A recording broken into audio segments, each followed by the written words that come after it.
ಅನುದಿನ ಅನುಕ್ಷಣ ಮನೆಯಲ್ಲೂ ಕಲಿಯೋಣ, ಕಲಿಕೆಯ ಹೊಸ ಹಾದಿಯಲಿ ಜೊತೆಗೂಡಿ ಹೆಜ್ಜೆಯ ಹಾಕೋಣ, ಸಂತಸದಿ ಕಲಿಯೋಣ ನಮ್ಮ ಹೆಮ್ಮೆಯ ಈ ಕ್ಲಾಸಿನಲ್ಲಿ.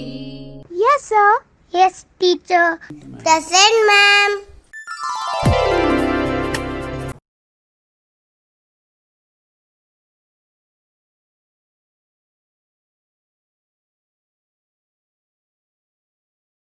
ಪ್ರೀತಿಯ ಮಕ್ಕಳೇ, ಎಲ್ರಿಗೂ ನಮಸ್ಕಾರ.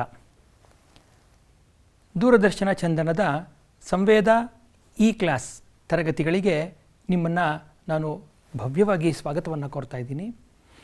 ಇವತ್ತು ನಾವು ಚರ್ಚೆಗೆ ತಗೊಂಡಿರುವಂಥ ವಿಷಯ ಗಣಿತ ಮತ್ತು ಇದರಲ್ಲಿ 15ನೇ ಅಧ್ಯಾಯವಾದ ಮೇಲ್ಮೈ ವಿಸ್ತೀರ್ಣಗಳು ಮತ್ತು ಘನಫಲಗಳು. ಇದರಲ್ಲಿ ನಾವಿವತ್ತು ಚರ್ಚೆಗೆ ತಗೊಳ್ತಾ ಇರುವಂಥ ಈ ಅವಧಿ 7ನೇ ಭಾಗವಾಗಿದೆ. ಇದುವರೆಗೂ ನಾವು 6 ಅವಧಿಗಳಲ್ಲಿ ಮೇಲ್ಮೈ ವಿಸ್ತೀರ್ಣಗಳು ಮತ್ತು ಘನಫಲಗಳ ಬಗ್ಗೆ ಸಾಕಷ್ಟು ಚರ್ಚೆಗಳು, ಸಾಕಷ್ಟು ಲೆಕ್ಕಗಳು ಮತ್ತು ಪರಿಹಾರಗಳನ್ನು ಕಂಡು ಮತ್ತು ಅನೇಕ ಸೂತ್ರಗಳನ್ನು ನೆನ್ಪಿಟ್ಕೊಳ್ಳೋದು ಹೇಗೆ ಅನ್ನೋದ್ರ ಬಗ್ಗೆನೂ ನಾವು ಚರ್ಚೆ ಮಾಡಿದ್ದೀವಿ ಅಲ್ವಾ ಮಕ್ಕಳೇ? ಈ ಎಲ್ಲದರ ದಾಖಲೆ ನೀವು ಮಾಡ್ಕೊಂಡಿದ್ದೀರಾ ಅಂತ ಅಂದ್ಕೊಂಡಿದ್ದೀನಿ. ಈಗ ನಿಮ್ಮ ಹತ್ರ ಪುಸ್ತಕ ಪೆನ್ನು ರೆಡಿ ಇದ್ದರೆ ನಾವು ಈ ಪಾಠದ 7ನೇ ಮತ್ತು ಕೊನೆಯ ಮತ್ತು ನಿರ್ಣಾಯಕ ಈ ಅವಧಿಯನ್ನು ಇನ್ನೊಂದು 28-30 ನಿಮಿಷಗಳಲ್ಲಿ ಮುಗಿಸೋಣ. ಈ ಪಾಠದ ಒಂದು ಮುಖ್ಯವಾದ ಭಾಗ ಇದರಲ್ಲಿರುವಂಥ ಸೂತ್ರಗಳೇ ಅಂತ ಹೇಳಬಹುದು ಅಲ್ವಾ? ನಾವು ಇದುವರೆಗೂ ಕಲ್ತಿದ್ದಂಥದ್ದು ಇದರಲ್ಲಿ ಏನೇನೆಲ್ಲ ಇತ್ತು? ಚೌಕಘನ ಇತ್ತು, ಆಯತಘನ, ಸಿಲಿಂಡರ್, ಶಂಕು, ಶಂಕುವಿನ ಭಿನ್ನಕ, ಪೂರ್ಣಗೋಳ ಮತ್ತು ಅರ್ಧಗೋಳ. ಹೌದು ತಾನೆ? ಈ ಎಲ್ಲಕ್ಕೂ ಸಂಬಂಧಿಸಿದಂತೆ ನಾವು ಕಲ್ತಿದ್ದು 3 ಸೂತ್ರಗಳು. ಯಾವ್ಯಾವುದಪ್ಪ ಅದು? ಇಲ್ಲಿ ಕಾಣುತ್ತೆ ನಿಮಗೆ. ಪಾರ್ಶ್ವ ಮೇಲ್ಮೈ ವಿಸ್ತೀರ್ಣ, ಪೂರ್ಣ ಮೇಲ್ಮೈ ವಿಸ್ತೀರ್ಣ ಮತ್ತು ಘನಫಲ. ಈ ಎಲ್ಲ ಸೂತ್ರಗಳನ್ನು ಒಮ್ಮೆ ನೋಡಿಕೊಂಡು ನಾವು ಮುಂದುವರಿಯೋಣ. ಏನಪ್ಪ ಈ ಸೂತ್ರಗಳು? ಒಮ್ಮೆ ಜ್ಞಾಪಿಸ್ಕೊಳ್ಳಿ. ಚೌಕಘನಕ್ಕೆ ಸಂಬಂಧಿಸಿದಂತೆ ಸೂತ್ರಗಳು ಏನೇನೆಲ್ಲ ಇದ್ದವು? ಚೌಕಘನಕ್ಕೆ ಪಾರ್ಶ್ವ ಮೇಲ್ಮೈ ವಿಸ್ತೀರ್ಣ, ಪೂರ್ಣ ಮೇಲ್ಮೈ ವಿಸ್ತೀರ್ಣ ಮತ್ತು ಘನಫಲ ಸೂತ್ರಗಳು ಕಾಣಿಸ್ತಾ ಇದೆ ಅಲ್ವಾ? ಹಾಗೆಯೇ ಆಯತಘನದ ಸೂತ್ರಗಳನ್ನು ಗಮನಿಸಿ. 2LB + 2LH, ಪೂರ್ಣ ಮೇಲ್ಮೈ ವಿಸ್ತೀರ್ಣ 2LB, 2LH ಮತ್ತು 2BH ಮತ್ತು ಘನಫಲ LBH. ಹೌದು ತಾನೇ? ಸಿಲಿಂಡರ್ಗೆ ಸಂಬಂಧಿಸಿದಂತೆ ನಾವು ಈಗಾಗಲೇ ಸಾಕಷ್ಟು ಚರ್ಚೆ ಮಾಡಿದ್ವಿ. ಇದರ ಸೂತ್ರಗಳನ್ನು ಒಮ್ಮೆ ಗಮನಿಸಿ ಮತ್ತು ಇವೆಲ್ಲವನ್ನು ನೀವು ಇನ್ನೊಮ್ಮೆ ದಾಖಲು ಮಾಡ್ಕೋಬೇಕು. ಇನ್ನೊಮ್ಮೆ ನೀವು ದಾಖಲು ಮಾಡಿಕೊಂಡಿದ್ದೆ ಆದರೆ ನಿಮಗೆ ಸೂತ್ರಗಳು ಚೆನ್ನಾಗಿ ನೆನಪಿರುತ್ತೆ. 2πrh, 2πr² ಪ್ಲಸ್ 2πrh ಮತ್ತು πr²h. ಹಾಗೆ ಶಂಕು ಜ್ಞಾಪಿಸ್ಕೊಂಡು ಬರೀರಿ ಮಕ್ಕಳೇ. ನೋಡೋಣ. ಶಂಕುವಿನ ಪಾರ್ಶ್ವ ಮೇಲ್ಮೈ ವಿಸ್ತೀರ್ಣ, ಪೂರ್ಣ ಮೇಲ್ಮೈ ವಿಸ್ತೀರ್ಣ ಮತ್ತು ಘನಫಲ ಈಗಾಗಲೇ ನಿಮಗೆ ಸ್ಕ್ರೀನ್ ಮೇಲೆ ಕಾಣಿಸ್ತಾ ಇದೆ. ಹಾಗೆ ಶಂಕು ಆದ ನಂತರ ಶಂಕುವಿನ ಒಂದು ಭಾಗವಾದ ಶಂಕುವಿನ ಭಿನ್ನಕ. ಈ 6ನೇ ಅವಧಿಯಲ್ಲೂ ಸಹ ನಾವು ಶಂಕುವಿನ ಭಿನ್ನಕದ ಘನಫಲದ ಬಗ್ಗೆ ಚರ್ಚೆ ಮಾಡಿದ್ವಿ, ಲೆಕ್ಕಗಳನ್ನು ಮಾಡಿದ್ವಿ. ಹಾಗಾಗಿ ಅದನ್ನೊಮ್ಮೆ ಜ್ಞಾಪಿಸ್ಕೊಳ್ಳಿ. ಗೋಳ ಅಥವಾ ಪೂರ್ಣಗೋಳ ಮತ್ತು ಅರ್ಧಗೋಳ ಈ ಎಲ್ಲ ಸೂತ್ರಗಳನ್ನು ನೀವು ನೋಡಿದ್ದಾದರೆ ಇದನ್ನು ನೆನ್ಪಿಟ್ಕೊಳ್ಳೋ ಅಂಥ ಯಾವುದಾದ್ರೂ ಒಂದು ದಾರಿಯನ್ನು ಸಹ ನೀವು ಹುಡುಕೋಬೇಕಾಗತ್ತೆ ಅಲ್ವಾ? ಹಾಗಾಗಿ ಎಲ್ಲ ಸೂತ್ರಗಳು ನಮಗೆ ಮುಖ್ಯವಾದದ್ದೇ. ಇದು ನಮ್ಮ ಈ 6 ಅವಧಿಯಲ್ಲಿ ನಾವು ಕಲಿತಂಥ ಸೂತ್ರಗಳ ಪುನರಾವಲೋಕನ. ಹಾಗಾದರೆ ನಮ್ಮ ಮುಂದಿನ ದಾರಿ ಏನು? ಮುಂದಿನ ದಾರಿ ಏನಪ್ಪ ಅಂದರೆ ಈ ಲೆಕ್ಕಗಳು ಮತ್ತು ಈ ಲೆಕ್ಕಗಳಲ್ಲಿ ಬರೋ ಸೂತ್ರಗಳು ಎಲ್ಲವೂ ಸಹ ತುಂಬ ಮುಖ್ಯವಾದದ್ದೇ. ವಿಶೇಷವಾಗಿ ಈ ಪಾಠದಲ್ಲಿ ಬರೋವಂಥ ಲೆಕ್ಕಗಳು 5 ಮಾರ್ಕ್ಸಿನ ಲೆಕ್ಕಗಳಿಗೆ ತುಂಬ ಚೆನ್ನಾಗಿ ಹೊಂದಿಕೆ ಆಗುತ್ತೆ. ಹಾಗಾಗಿ 5 ಮಾರ್ಕ್ಸಿನ ಲೆಕ್ಕಗಳನ್ನ ಬಿಡಿಸೋದು ಹೇಗೆ ಅನ್ನೋದ್ರ ಬಗ್ಗೆ ನಾವು ಈ ಅವಧಿಯಲ್ಲಿ ಚರ್ಚೆ ಮಾಡ್ತೀವಿ. ಹಾಗಾಗಿ ಮೊದಲನೇ ಲೆಕ್ಕ ಈಗ ತಗೊಳ್ಳೋಣ. 30 ಸೆಂಟಿಮೀಟರ್ ಎತ್ತರವಿರುವ ಒಂದು ಶಂಕುವನ್ನು ಅದರ ಪಾದಕ್ಕೆ ಸಮಾನಾಂತರವಾಗಿರುವ ಒಂದು ಸಮತಲದಿಂದ ಕತ್ತರಿಸಲಾಗಿದೆ. ಹೀಗೆ ಉಂಟಾದ ಚಿಕ್ಕ ಶಂಕುವಿನ ಘನಫಲವು ದೊಡ್ಡ ಶಂಕುವಿನ ಘನಫಲದ 27ನೇ ಒಂದರಷ್ಟಿದೆ. ಪಾದದಿಂದ ಎಷ್ಟು ಎತ್ತರದಲ್ಲಿ ದೊಡ್ಡ ಶಂಕುವನ್ನು ಕತ್ತರಿಸಲಾಯಿತು ಕಂಡುಹಿಡಿಯಿರಿ. ಪ್ರಶ್ನೆ ಇನ್ನೊಮ್ಮೆ ನೋಡಿ. 30 ಸೆಂಟಿಮೀಟರ್ ಎತ್ತರವಿರುವಂತಹ ಒಂದು ಶಂಕು, ಅದರ ಪಾದಕ್ಕೆ ಸಮಾನಾಂತರವಾಗಿರುವ ಒಂದು ಸಮತಲ. ಹೀಗೆ ಉಂಟಾದ ಚಿಕ್ಕ ಶಂಕುವಿನ ಘನಫಲ ದೊಡ್ಡ ಶಂಕುವಿನ ಘನಫಲದ 27ನೇ ಒಂದರಷ್ಟಿದೆ. ಪಾದದಿಂದ ಎಷ್ಟು ಎತ್ತರದಲ್ಲಿ ದೊಡ್ಡ ಶಂಕುವನ್ನು ಕತ್ತರಿಸಲಾಯಿತು. ಇಲ್ಲಿ ಕೊಟ್ಟಿರುವಂಥದ್ದು ಒಂದೇ ಒಂದು ವಿವರ, 30 ಸೆಂಟಿಮೀಟರ್ ಎತ್ತರದ ಒಂದು ಶಂಕು. ಈ ಶಂಕುವನ್ನು ಏನು ಮಾಡ್ತಾ ಇದ್ದೀವಿ ಗಮನಿಸಿ. ಪಾದಕ್ಕೆ ಸಮಾನಾಂತರವಾಗಿ ಇದನ್ನು ಕಟ್ ಮಾಡ್ತಾ ಇದ್ದೀನಿ. ಕಟ್ ಮಾಡಿದ ನಂತರ ಏನಾಯಿತು, ನಮಗೇನು ಒಂದು ಶಂಕು ಬಂತು, ಇನ್ನೊಂದು ಶಂಕುವಿನ ಭಿನ್ನಕ ಬಂತು. ಈಗ ಇಲ್ಲಿ ಪ್ರಶ್ನೆ ಏನಿದೆ, ಇಲ್ಲಿರುವಂತಹ ದೊಡ್ಡ ಶಂಕು ಮತ್ತು ಇಲ್ಲಿರುವಂತಹ ಚಿಕ್ಕ ಶಂಕು ಇವೆರಡರ ನಡುವೆ ಹೋಲಿಕೆ ಕೊಟ್ಟಿದ್ದಾರೆ. ಏನದು ಹೋಲಿಕೆ? ಈ ಚಿಕ್ಕ ಶಂಕುವಿನ ಘನಫಲ ಈ ದೊಡ್ಡ ಶಂಕುವಿನ ಘನಫಲದ 27ನೇ ಒಂದರಷ್ಟು ಅಲ್ವಾ? ಇಷ್ಟೇ ವಿವರಣೆ ಇರೋದು. ಜೊತೆಗೆ ಇದರ ಎತ್ತರ ಒಂದು ಕೊಟ್ಟಿದ್ದಾರೆ. ಇದನ್ನು ಬಿಡಿಸೋದು ಹೇಗೆ ಬನ್ನಿ ನೋಡೋಣ. ಇದು ಶಂಕುವಿನ ಭಿನ್ನಕ. ಇಲ್ಲಿ ಮೊದಲನೇದಾಗಿ ಒಂದು ಶಂಕುವನ್ನು ಪರಿಗಣಿಸೋಣ. ಈ ಶಂಕು ಮತ್ತು ಈ ಶಂಕುವಿನ ಎತ್ತರ, ಓರೆ ಎತ್ತರ ಮತ್ತು ತ್ರಿಜ್ಯಗಳು ಇಲ್ಲಿ ಕೊಟ್ಟಿದೆ. ಈಗ ಶಂಕುವಿನ ಎತ್ತರ ಎಷ್ಟಿದೆ? 30 ಸೆಂಟಿಮೀಟರ್ ಇದೆ. ಮತ್ತು ಇದು ಚಿಕ್ಕ ಶಂಕು. ಚಿಕ್ಕ ಶಂಕುವಿನ ಎತ್ತರ ಗೊತ್ತಿಲ್ಲ ನಮಗೆ, ಹಾಗಾಗಿ ಇದನ್ನು ಹೆಚ್ಚಂತ ಪರಿಗಣಿಸೋಣ. ಹಾಗೆ ಈ ದೊಡ್ಡ ಶಂಕುವಿನ ಪಾದದ ತ್ರಿಜ್ಯ ಆರ್, ಕ್ಯಾಪಿಟಲ್ ಆರ್ ಅಂತ ಪರಿಗಣಿಸೋಣ. ಚಿಕ್ಕ ಶಂಕುವಿನ ಪಾದದ ತ್ರಿಜ್ಯ ಸ್ಮಾಲ್ ಆರ್, ಚಿಕ್ಕ ಆರ್ ಅಂತ ಪರಿಗಣಿಸೋಣ. ಈ ರೀತಿ ಪರಿಗಣನೆಯಲ್ಲಿ ನಮಗೆ ಸಹಾಯಕವಾಗುವಂಥ ಅಂಶ ಏನಪ್ಪ ಅಂದರೆ, ಈ ಒಂದು ಶಂಕುವನ್ನು ನಾವು ಈ ರೀತಿಯಾಗಿ ಪರಿಗಣಿಸಿ ಎತ್ತರ, ಓರೆ ಎತ್ತರ ಮತ್ತು ಒಂದು ವೇಳೆ ನಾನೇನಾದರೂ ಈ ಶಂಕುವನ್ನು ಈ ಭಾಗದಲ್ಲೇನಾದರೂ ಕತ್ತರಿಸಿದ್ದಾಗಿದ್ದರೆ ಅಲ್ಲಿ ಒಂದು ತ್ರಿಜ್ಯವನ್ನು ಕೊಡ್ತಾ ಇದ್ದೀನಿ. ಈ ತ್ರಿಜ್ಯ ಏನಾಗಿರುತ್ತೆ? Small r. ಈ ತ್ರಿಜ್ಯ ಏನಾಗಿರುತ್ತೆ? Capital R. ಹಾಗಾಗಿ ಇದನ್ನು ನಾನು ಕತ್ತರಿಸಿ ನೋಡಿದ್ದೆ ಆದರೆ ನನಗೆ ಅಲ್ಲೊಂದು ಲಂಬಕೋನ ತ್ರಿಭುಜ ಪರಿಗಣನೆಗೆ ಸಿಗುತ್ತೆ. ನೋಡಿ, ಏನು ಈ ಲಂಬಕೋನ ತ್ರಿಭುಜ? ಈ ಲಂಬಕೋನ ತ್ರಿಭುಜವನ್ನು ನಾವು ABC ಅಂತ ಕರೆದಿದ್ದಾದರೆ QR ಇಲ್ಲೊಂದು ತ್ರಿಜ್ಯ ಮತ್ತು BC ಇಲ್ಲೊಂದು ತ್ರಿಜ್ಯ. ಈಗ ಎರಡೂ ಲಂಬಕೋನಗಳೇ. ಯಾವ್ಯಾವುದು? B ಶೃಂಗದಲ್ಲಿ ಉಂಟಾಗಿರುವಂತಹ ಕೋನವು ಲಂಬವೇ, Qನಲ್ಲಿ ಉಂಟಾಗಿರುವಂತಹ ಕೋನವು ಲಂಬವೇ. ಅಂದರೆ ಏನಾಯ್ತು ಇಲ್ಲಿ? QR BCಗೆ ಸಮಾನಾಂತರವಾಯಿತು. ಹೌದಾ? ಅಂದರೆ ಒಂದು ತ್ರಿಭುಜದಲ್ಲಿ ಒಂದು ಬಾಹುವಿಗೆ ಒಂದು ರೇಖೆಯನ್ನು ಸಮಾನಾಂತರವಾಗಿ ಎಳೆದಿದ್ದೀನಿ. ಹೀಗಂದ ತಕ್ಷಣ ನಮಗೆ ನೆನಪಿಗೆ ಬರಬೇಕಾಗಿರುವಂಥ ಪ್ರಮೇಯ ಯಾವುದಪ್ಪ? ಥೇಲಿಸ್ನ ಪ್ರಮೇಯ. ಹೌದಾ?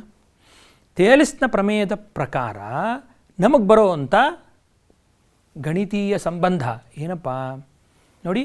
AB/AQ = BC/QR. ಹೌದಾ? AB ಅನ್ನೋದು ದೊಡ್ಡ ತ್ರಿಭುಜದ ಬಾಹು ಡಿವೈಡೆಡ್ ಬೈ AQ ಚಿಕ್ಕ ತ್ರಿಭುಜದ ಬಾಹು, BC ದೊಡ್ಡ ತ್ರಿಭುಜದ ಬಾಹು, QR ಚಿಕ್ಕ ತ್ರಿಭುಜದ ಬಾಹು. ಈ ಬಾಹುಗಳಲ್ಲಿ ನಮಗೆ ಯಾವ್ಯಾವುದರ ಬೆಲೆ ಗೊತ್ತಿದೆ ಅದನ್ನು ಆದೇಶ ಮಾಡೋಣ. AB ಅನ್ನೋದೇನು? ಎತ್ತರ. ಇಲ್ಲಿ ಕಾಣಿಸ್ತಾ ಇದೆ ನಿಮಗೆ. AB ಅನ್ನೋದು ದೊಡ್ಡ ಶಂಕುವಿನ ಎತ್ತರ, ಅದು 30 ಸೆಂಟಿಮೀಟರ್. ಈಗ AQ ಅನ್ನೋದು ನಮಗೆ ಗೊತ್ತಿರಲಿಲ್ಲ, ನಾವು ಅದನ್ನು H ಅಥವಾ X ಅಂತ ಪರಿಗಣಿಸ್ಬೋದು. ಈ ಲೆಕ್ಕದಲ್ಲಿ ಏನು ಮಾಡಿದ್ದೀವಿ? X ಅಂತ ಪರಿಗಣಿಸಿದ್ದೀವಿ. ಹೌದಾ? ನಂತರ BC ಅನ್ನೋದೇನು? ಪಾದದ ತ್ರಿಜ್ಯ ಕ್ಯಾಪಿಟಲ್ ಆರ್. ಹೌದಾ? ಹಾಗೆಯೇ QR ಅನ್ನೋದೇನು? ಚಿಕ್ಕ ಶಂಕುವಿನ ಪಾದದ ತ್ರಿಜ್ಯ, ಅದು ಏನು? Small r. ಇವೆಲ್ಲವನ್ನು ಹೊಂದಿಕೆ ಮಾಡಿಕೊಂಡು ನಾವು ನಮ್ಮ ಚಿಕ್ಕ ಶಂಕುವಿನ ಎತ್ತರವನ್ನು ಬರೆದಿದ್ದಾದರೆ X = 30 r/r ಅಂತ ಬರಿತೀವಿ. ಇದು ನಮಗೆ ತುಂಬ ಮುಖ್ಯವಾದಂಥ ಭಾಗ. ಯಾಕೆಂದರೆ ಇದನ್ನು ನಾವು ಸೂತ್ರದ ಇನ್ನೊಂದು ಭಾಗದಲ್ಲಿ ಆದೇಶ ಮಾಡೋಕ್ಕೆ ಹೊರಟಿದ್ದೀವಿ. ಆಯಿತಾ? ಮುಂದುವರೆದು ಈಗ ನಮ್ಮ ಹತ್ರ ಒಂದು ದೊಡ್ಡ ಶಂಕು ಇದೆ. ದೊಡ್ಡ ಶಂಕುವಿನ ಘನಫಲ ಕಂಡುಹಿಡಿಬೇಕು. ಅದಕ್ಕಾಗಿ ಸೂತ್ರವನ್ನು ಇಲ್ಲಿ ಹಾಕಿದ್ದೀನಿ. ಈ ಸೂತ್ರದ ಪ್ರಕಾರ ಈ ಒಂದು ಶಂಕುವಿನ ಘನಫಲ ಎಷ್ಟಾಗತ್ತೆ? ಪೈ ಬೆಲೆ ನೀವು 22/7 ಅಂತ ಪರಿಗಣಿಸಿದ್ದಾದರೆ ಇಲ್ಲಿ ತ್ರಿಜ್ಯ ಆರ್, ಕ್ಯಾಪಿಟಲ್ ಆರ್ ಅಂತ ಈಗಾಗಲೇ ಹೇಳಿದ್ದೀನಿ, ಅದನ್ನು ಇಲ್ಲಿ ಬರೆದಿದ್ದೀವಿ. ಮತ್ತು 30 ಅನ್ನೋದು ಈ ಒಂದು ಶಂಕುವಿನ ಎತ್ತರ ಆಗಿದೆ. ಹೌದಾ? ಹಾಗೆಯೇ ಇದೊಂದು ಚಿಕ್ಕ ಶಂಕುವಾಗಿದೆ. ಈ ಚಿಕ್ಕ ಶಂಕುವಿನ ಘನಫಲ ಕಂಡುಹಿಡಿಬೇಕು. ಅದಕ್ಕೂ ಸಹ ಇದೇ ರೀತಿಯ ಸೂತ್ರವನ್ನು ಬಳಸಬೇಕು. ಆದರೆ ಇಲ್ಲಿ ನಾವು ಆದೇಶ ಕೊಡುವಂಥದ್ದು ಯಾವ್ಯಾವುದು? ಆರ್ ಮತ್ತು ಎಕ್ಸ್. ಹೌದಾ? ಪ್ರೀತಿಯ ಮಕ್ಕಳೇ, ಈಗ ನೋಡಿದ್ರಿ ನೀವು ಎರಡೂ ಘನಫಲಗಳನ್ನು ನಾವಿಲ್ಲಿ ಕಂಡುಹಿಡ್ಕೊಂಡಿದ್ದೀವಿ.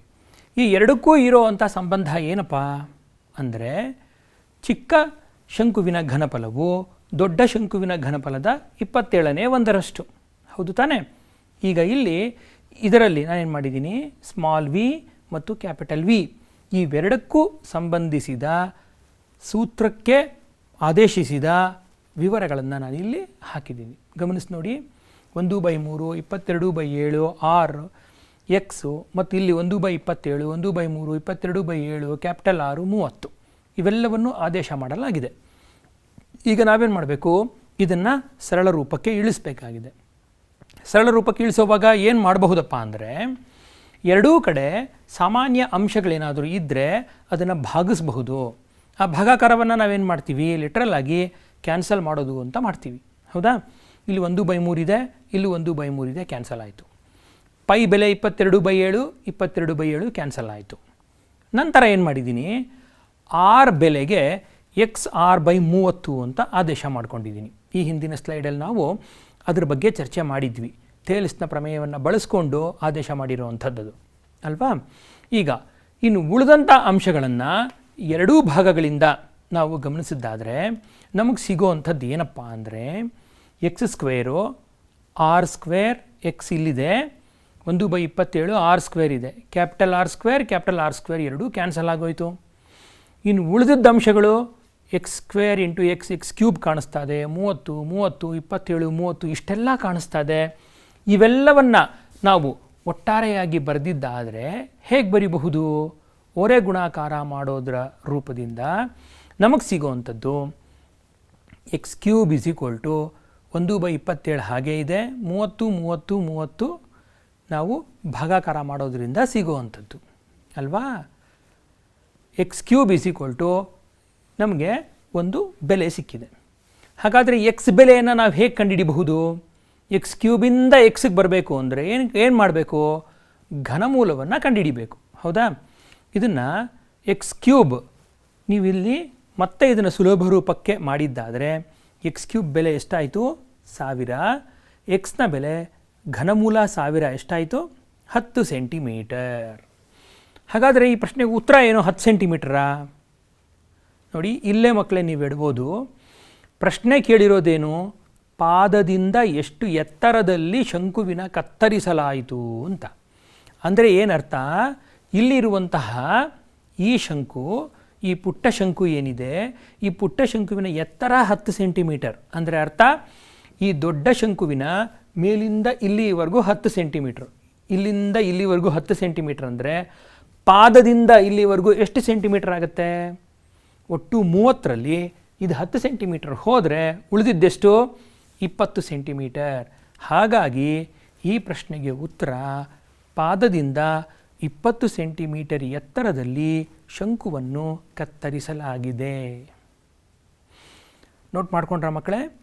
ಲೆಕ್ಕ ಮಾಡೋದಷ್ಟೇ ಅಲ್ಲ, ಕ್ಯಾನ್ಸಲ್ ಔಟ್ ಮಾಡೋದು ತುಂಬ ಮುಖ್ಯ. ಇಲ್ಲಿ ವರ್ಗಮೂಲ, ಘನಮೂಲಗಳನ್ನ ಕಂಡುಹಿಡಿಯೋದು ಮತ್ತು ಪ್ರಶ್ನೆಗೆ ಸರಿಯಾಗಿ ಉತ್ತರವನ್ನು ಕೊಡುವಂಥದ್ದು. ನಾವೇನು ಮಾಡ್ತೀವಿ? ಎಕ್ಸ್ ಬಂದ ತಕ್ಷಣ ನಾವು ಸುಮ್ಮನಾಗ್ಬಿಡ್ತೀವಿ. ಆದರೆ ಉತ್ತರನೇ ಬೇರೆ ಇದೆ ಅಲ್ವಾ? ಇನ್ನೊಂದು ಲೆಕ್ಕವನ್ನು ಪರಿಗಣಿಸೋಣ. ಮೇಲ್ಭಾಗದಲ್ಲಿ ತೆರೆದಿರುವ ಒಂದು ಲೋಹದ ಹಾಳೆಯಿಂದ ಮಾಡಿದ ಒಂದು ಪಾತ್ರೆಯು ಶಂಕುವಿನ ಭಿನ್ನಕದ ಆಕಾರದಲ್ಲಿದೆ. ಶಂಕುವಿನ ಭಿನ್ನಕದ ಎತ್ತರ 16 ಸೆಂಟಿಮೀಟರ್. ಅದರ ಕೆಳಭಾಗದ ಮತ್ತು ಮೇಲ್ಭಾಗದ ವೃತ್ತಾಕಾರದ ತ್ರಿಜ್ಯಗಳು 8 ಸೆಂಟಿಮೀಟರ್ ಮತ್ತು 20 ಸೆಂಟಿಮೀಟರ್. ಈ ಪಾತ್ರೆಯನ್ನು ಹಾಲಿನಿಂದ ಪೂರ್ಣವಾಗಿ ತುಂಬಿಸಬೇಕಿದೆ. 1 ಲೀಟರ್ ಹಾಲಿನ ಬೆಲೆಯು ರೂ. 20ರಂತೆ. ಹಾಲನ್ನು ಕೊಳ್ಳಲು ಎಷ್ಟು ಹಣ ಬೇಕು? ಲೋಹದ ಹಾಳೆಯ ದರ 100 ಸೆಂಟಿಮೀಟರ್ ಸ್ಕ್ವೇರ್ಗೆ ರೂ. 8 ಆದರೆ ಇಡೀ ಪಾತ್ರೆಯನ್ನು ನಿರ್ಮಿಸಲು ಎಷ್ಟು ಹಣ ಬೇಕಾಗುವುದು? ಇಲ್ಲಿ ಪ್ರಶ್ನೆಯನ್ನು ನೋಡಿದ್ರೆ ನಾವು ಗಾಬರಿ ಆಗಿಬಿಡ್ಬೇಕು. ಏನೇನೆಲ್ಲ ಇದೆಯಪ್ಪ, ಪ್ರಶ್ನೆ ಓದೋದಕ್ಕೆ ಇಷ್ಟು ಹೊತ್ತು ಸಮಯ ತೊಗೊಂಡ್ಬಿಡ್ತಲ್ಲ ಅಂತ. ಇದು ಒಂದು ಟಿಪಿಕಲ್ 5 ಅಂಕದ ಪ್ರಶ್ನೆ. 5 ಅಂಕದ ಪ್ರಶ್ನೆ ಅಂದ ತಕ್ಷಣ ಇದರಲ್ಲಿ ಅಡಕವಾಗಿರುವಂಥ ವಿಚಾರಗಳು ಏನೇನು? ಇದರೊಳಗೆ ಎಷ್ಟು 3-4 ವಿಚಾರಗಳಿವೆ ಅಲ್ವಾ? ಈ ಎಲ್ಲ ಹಂತಗಳನ್ನು ದಾಟಿದ ಮೇಲೇ ನಮಗೆ ಉತ್ತರ ಸಿಗೋದು. ವಿಶೇಷ ಅಂದರೆ ಇಲ್ಲಿ ಪೈ ಬೆಲೆಯನ್ನು ದಾಖಲು ಮಾಡಿದ್ದಾರೆ. ಪೈ 3.14 ನೀವು ಪರಿಗಣಿಸಬೇಕು ಅಂತ ಹೇಳಿದ್ದಾರೆ. ಹಾಗಾಗಿ ಅದೇ ಬೆಲೆಯನ್ನು ಪರಿಗಣಿಸಿ ನಾವು ಈ ಲೆಕ್ಕವನ್ನು ಮಾಡೋಣ ಅಲ್ವಾ? ಈ ಲೆಕ್ಕದಲ್ಲಿ ಏನೇನೆಲ್ಲ ಕಂಡುಹಿಡಿಬೇಕು? ಪಾರ್ಶ್ವ ಮೇಲ್ಮೈ ವಿಸ್ತೀರ್ಣ, ಪಾದದ ವಿಸ್ತೀರ್ಣ, ಅದನ್ನು ಕೂಡಿದ ಮೇಲೆ ಬರೋ ಅಂಥ ಬಕೆಟ್ನ ಅಥವಾ ಪಾತ್ರೆಯ ವಿಸ್ತೀರ್ಣ, ಅದಾದ ಮೇಲೆ ಅದಕ್ಕೆ ಬೇಕಾಗಿರೋ ಅಂಥ ವಸ್ತುವಿನ ಪ್ರಮಾಣ ಮತ್ತು ಅದಕ್ಕೆ ಹೊಂದಿಕೆ ಆಗೋ ದುಡ್ಡು. ಇದೆಲ್ಲದರ ನಂತರ ಆ ಪಾತ್ರೆಯ ಘನಫಲ ಕಂಡುಹಿಡಿದು ಆ ಘನಫಲದ ನಂತರ ಅದನ್ನು ಲೀಟ್ರಿಗೆ ಪರಿವರ್ತಿಸಿ ಆ ಲೀಟರ್ ಪ್ರತಿ ಲೀಟ್ರಿಗೆ ಇಷ್ಟ ಆದರೆ ನಾವು ತೊಗೊಂಡಿರುವಂಥ ಈ ಪಾತ್ರೆಯಲ್ಲಿ ಹಿಡಿಸುವಂಥ ಹಾಲಿಗೆ ದುಡ್ಡೆಷ್ಟು. ನೋಡಿ ಎಷ್ಟು ಹಂತಗಳು. ಒಂದೊಂದೇ ಹಂತ ನಿಧಾನವಾಗಿ ಬಿಡಿಸೋಣ. ಶುರು ಮಾಡೋಣ. ಮೊದಲು ಈ ಲೆಕ್ಕವನ್ನು ನೀವು ಬರ್ಕೊಳ್ಳೋವಾಗ ಯಾವ್ಯಾವುದನ್ನು ಅಂಡರ್ಲೈನ್ ಮಾಡಬೇಕು, ಯಾವ್ಯಾವುದನ್ನು ನೋಟ್ ಮಾಡ್ಕೋಬೇಕು ಅನ್ನೋದನ್ನು ನೋಡಿಬಿಡಿ. ಇದು ಲೆಕ್ಕ ಆದರೆ ನಾವು ನೋಟ್ ಮಾಡಿರುವಂಥದ್ದು ಈ ವಿಚಾರಗಳು ಅಲ್ವಾ? ಪೈ ಬೆಲೆ 3.14 ನಾವು ಇದರಲ್ಲಿ ಬಳಸ್ಕೊಳ್ಳೋಣ. ಮೊದಲನೇದಾಗಿ ಇದು ಒಂದು ಪಾತ್ರೆ, ಶಂಕುವಿನ ಭಿನ್ನಕದ ರೂಪದಲ್ಲಿರುವಂಥ ಪಾತ್ರೆ. ಈ ಪಾತ್ರೆಯ ಆಯಾಮಗಳು: ತ್ರಿಜ್ಯ 20 ಸೆಂಟಿಮೀಟರ್, ಎತ್ತರ 16 ಸೆಂಟಿಮೀಟರ್ ಮತ್ತು ಇನ್ನೊಂದು ಪಾದದ ತ್ರಿಜ್ಯ 8 ಸೆಂಟಿಮೀಟರ್ ಅಲ್ವಾ? ಈಗ ನಾವು ಈ ಪಾತ್ರೆಯ ಸುತ್ತಳತೆಯನ್ನು ಕಂಡುಹಿಡಿಬೇಕು, ವಿಸ್ತೀರ್ಣವನ್ನು ಕಂಡುಹಿಡಿಬೇಕಾಗಿದೆ. ಈ ವಿಸ್ತೀರ್ಣಕ್ಕೆ ನಮಗೆ ಕೊಟ್ಟಿರುವಂಥ ಬೆಲೆಗಳು R1, R2 ಮತ್ತು H. ಹೌದಾ?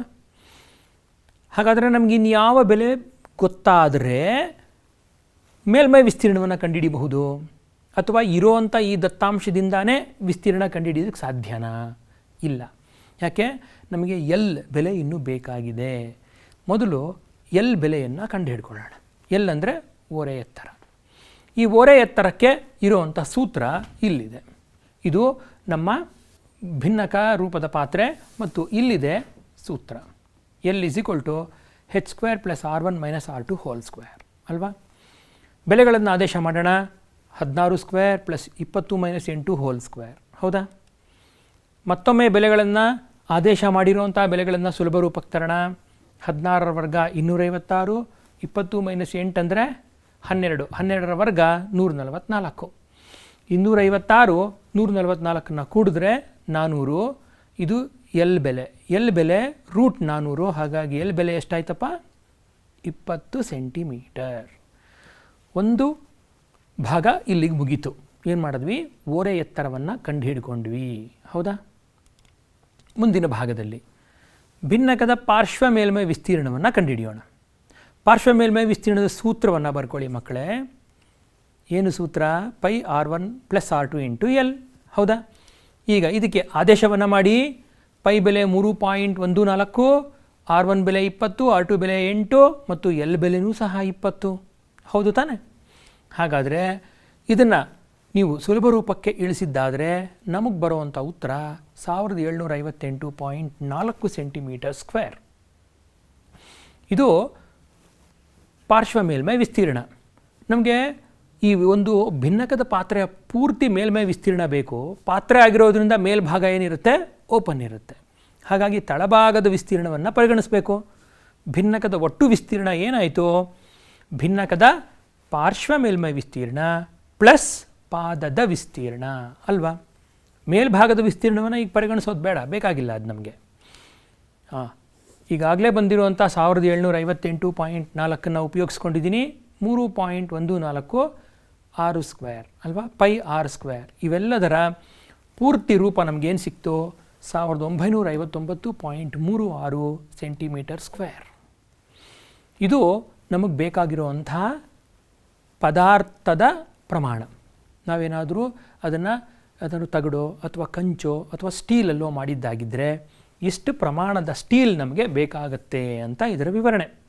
ಹಾಗಾದರೆ ಇನ್ನೂ ಮುಂದೆ ಹೋಗಿ ಏನು ಹೇಳಿದ್ದಾರೆ? ಪ್ರತಿ 100 ಸೆಂಟಿಮೀಟರ್ಗೆ ಅವರೇನು ಹೇಳಿರೋದು? 8 ರೂಬ್ಗಳಾದರೆ ಈಗ ನಮ್ಮ ಹತ್ರ ಇರುವಂಥ ಇಷ್ಟು ಪ್ರಮಾಣದ ಭಾಗಕ್ಕೆ ನಮಗೆ ಬೇಕಾಗಿರುವಂಥದ್ದು 156.75 ರೂಪಾಯಿಗಳು. ಇದು ಒಂದು ಭಾಗದ ಉತ್ತರ.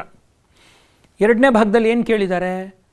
ಅದ್ರ ಒಳಗಡೆ ಹಿಡಿಸುವಂತಹ ಹಾಲಿನ ಪ್ರಮಾಣ ಮತ್ತು ಹಾಲಿನ ಬೆಲೆ. ಹೌದು ತಾನೇ? ಹಾಲಿನ ಪ್ರಮಾಣ ಅಥವಾ ಸಾಮರ್ಥ್ಯ ಅಂದರೆ ನಾವು ಯಾವ ಸೂತ್ರವನ್ನು ಉಪಯೋಗಿಸ್ಬೇಕು ಮಕ್ಕಳೇ? ನಾವು ಉಪಯೋಗಿಸುವಂಥದ್ದು ಯಾವುದು? ಘನಫಲದ ಸೂತ್ರ. ಹೌದು ತಾನೇ? ಹಾಗಾಗಿ ಭಿನ್ನಕದ ಘನಫಲ 1/3 πh r1² + r2² + r1 r2. ಈಗ ನಿಮ್ಗೆ ಕಾಣಿಸ್ತಾ ಇದೆ ಇಲ್ಲಿ, ನಿಜನಾ? ನಂತರ ಬೆಲೆಗಳಿಗೆ ಆದೇಶ ಮಾಡೋದು. 1/3 ಹಾಗೇ ಇದೆ. ಪೈ ಅಂದರೆ 3.14, ಹೌದಾ? ಹೆಚ್ ಅಂದರೆ 16, r1² 20, r2² 8 ಸ್ಕ್ವೇರ್ ಮತ್ತು 20 × 8. ನಮ್ಮ ಮುಂದಿನ ಹಂತ ಏನಾಗಬೇಕು? ಈ 20 ಸ್ಕ್ವೇರ್ 400 ಆಗಿರಬೇಕು, 8 ಸ್ಕ್ವೇರ್ 64 ಆಗಿರಬೇಕು, 20 × 8 ಎಷ್ಟಾಗಿರಬೇಕು? 160 ಆಗಿದೆ ನೋಡಿ. ಈ ರೀತಿಯಾಗಿ ಪ್ರತಿ ಹಂತವನ್ನು ನೀವು ಎನ್ಶ್ಯೂರ್ ಮಾಡ್ಕೋಬೇಕು.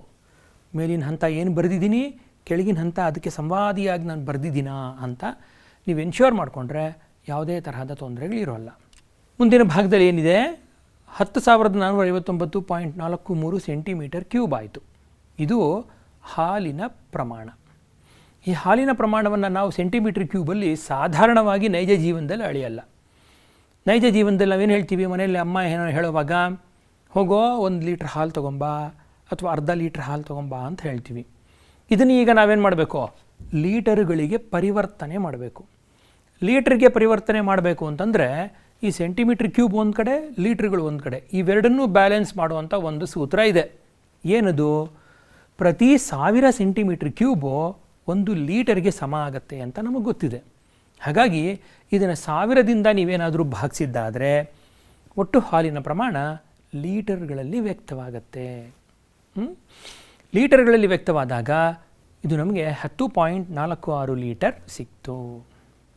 ಮುಂದಿನ ಮತ್ತು ಕೊನೆಯ ನಿರ್ಣಾಯಕ ಹಂತ ಏನಪ್ಪ ಅಂದರೆ, ಈ ಹಾಲಿಗೆ ಎಷ್ಟು ಬೆಲೆಯನ್ನು ಕೊಟ್ವಿ ಅಂತ.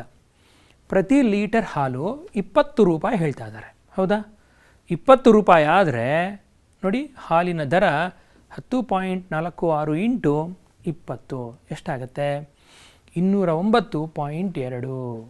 ಹಾಗಾಗಿ ಇಲ್ಲಿ ನಮಗೆ ಫೈನಲ್ ಆಗಿ ಬರುವಂಥ ಉತ್ತರಗಳು 156 ಇಲ್ಲಿದೆ, 156.75 ಇಲ್ಲೊಂದಿದೆ, 209.2.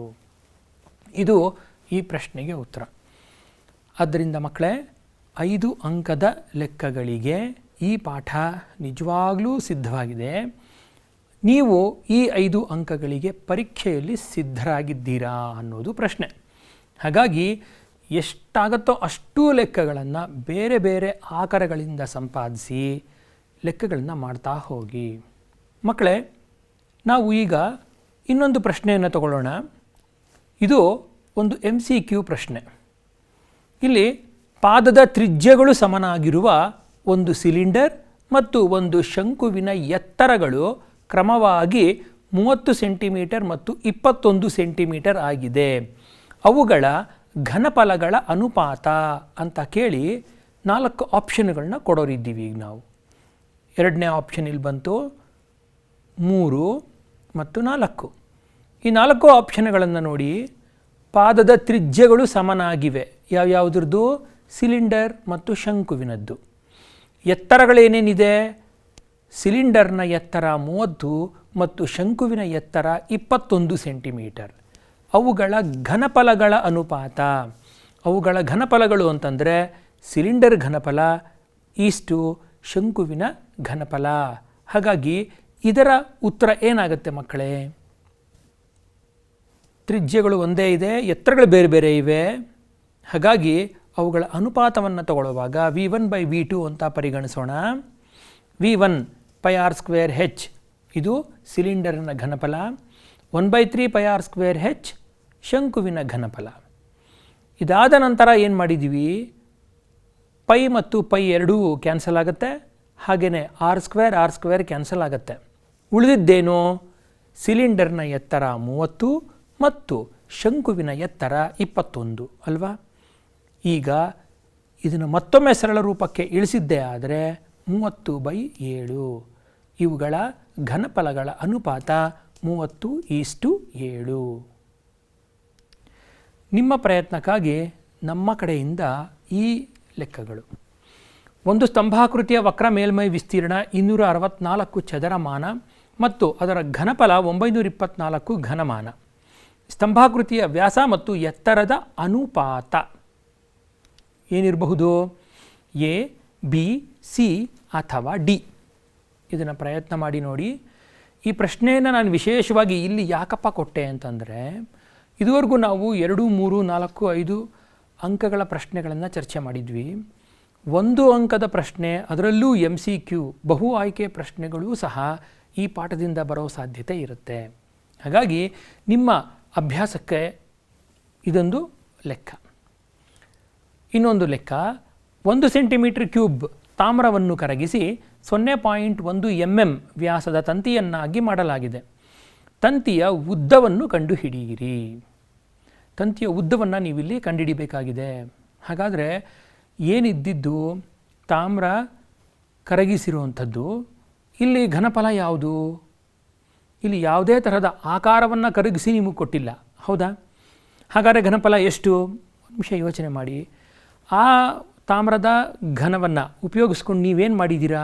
ತಂತಿಯನ್ನು ಮಾಡ್ತಾಯಿದ್ದೀರಾ. ತಂತಿಯ ಉದ್ದ ಅಂತಂದರೆ ಅದರ ಎತ್ತರ ಅಥವಾ ಹೆಚ್ಚು ಕಂಡುಹಿಡಿಯುವಂಥ ಪ್ರಶ್ನೆ. ಮಕ್ಕಳೇ, ಈ ಒಂದು ಪಾಠದಲ್ಲಿ 1, 2, 3, 4, 5 ಎಲ್ಲ ರೀತಿಯ ಪ್ರಶ್ನೆಗಳು ಬಂದಿರೋದ್ರಿಂದ ನೀವು ಎಲ್ಲ ರೀತಿಯ ತಯಾರಿ ಸಮರ್ಪಕವಾಗಿ ಮಾಡ್ಕೋಬೇಕಾಗಿದೆ. ಹಾಗಾಗಿ ನಿಮ್ಮೆಲ್ಲರಿಗೂ ನಮ್ಮ ಕಡೆಯಿಂದ ಒಂದು ಗುಡ್ ಲಕ್. ಇಷ್ಟೊಂದೆಲ್ಲ ಸೂತ್ರಗಳಿವೆ, ಇದನ್ನು ನೆನ್ಪಿಟ್ಕೊಳ್ಳೋದಕ್ಕೆ ಏನಾದರೂ ಒಂದು ದಾರಿ ಇದೆಯಾ? ಖಂಡಿತವಾಗಲೂ ಒಂದು ದಾರಿಯನ್ನು ನಾನು ನಿಮಗೆ ಇವತ್ತು ಟಿಪ್ಪಣಿಯಾಗಿ ಹೇಳ್ಕೊಡ್ತಾ ಇದ್ದೀನಿ. ಕೇಳಿಸ್ಕೊತೀರಾ? ಬನ್ನಿ ನೋಡೋಣ. ಏನಿದು πr² ಬಂದುಬಿಡ್ತು ನೋಡಿ. 1 πr² ಇದ್ದರೆ ವೃತ್ತದ ವಿಸ್ತೀರ್ಣ ಆಯಿತು, ಕರೆಕ್ಟಾ? 2 πr² ಇದ್ದರೆ ಅರ್ಧಗೋಳದ ಪಾರ್ಶ್ವ ಮೇಲ್ಮೈ ವಿಸ್ತೀರ್ಣ ಆಯಿತು. 3 πr² ಇದ್ದರೆ ಅರ್ಧಗೋಳದ ಪೂರ್ಣ ಮೇಲ್ಮೈ ವಿಸ್ತೀರ್ಣ ಆಯಿತು. ಹಾಗೆ 4 πr² ಇದ್ದರೆ ಏನಾಯಿತು? ಒಂದು ಪೂರ್ಣಗೋಳದ ಪೂರ್ಣ ಮೇಲ್ಮೈ ವಿಸ್ತೀರ್ಣ ಆಯಿತು. ಈ ರೀತಿಯಾಗಿ ಕೊಟ್ಟಿರುವಂತಹ ಸೂತ್ರಗಳಲ್ಲೇ ಅದನ್ನು ವಿವಿಧಾಕಾರದಲ್ಲಿ ಜೋಡಿಸೋದ್ರಿಂದ ನಾವು ಒಂದು ಸೂತ್ರವನ್ನು ಹಲವಾರು ಆಯಾಮಗಳಲ್ಲಿ ನೋಡುವಂಥ ಪ್ರಯತ್ನವನ್ನು ಮಾಡಬಹುದು. ಈ ಎಲ್ಲ ಪ್ರಯತ್ನಗಳನ್ನು ಮಾಡಿ ಈ ಒಂದು 15ನೇ ಪಾಠದಲ್ಲಿ ನೀವು ಅತ್ಯಂತ ಹೆಚ್ಚಿನ ಅಂಕಗಳನ್ನು ಗಳಿಸಿ ಸಕ್ಸಸ್ಫುಲ್ ಆಗ್ತೀರಾ ಅಂತ ಹೇಳ್ತಾ, ಈ ಭಾಗವನ್ನು ಮತ್ತು ಈ ಇಡೀ ಪಾಠವನ್ನು ಪ್ರಸ್ತುತಪಡಿಸಿದವರು ಪ್ರವೀಣಿಯಸ್ BRP BRC ಕಚೇರಿ ಕೋಲಾರ. ಎಲ್ಲ ಮಕ್ಕಳಿಗೂ ಒಳ್ಳೆಯದಾಗಲಿ. ನಮಸ್ಕಾರ.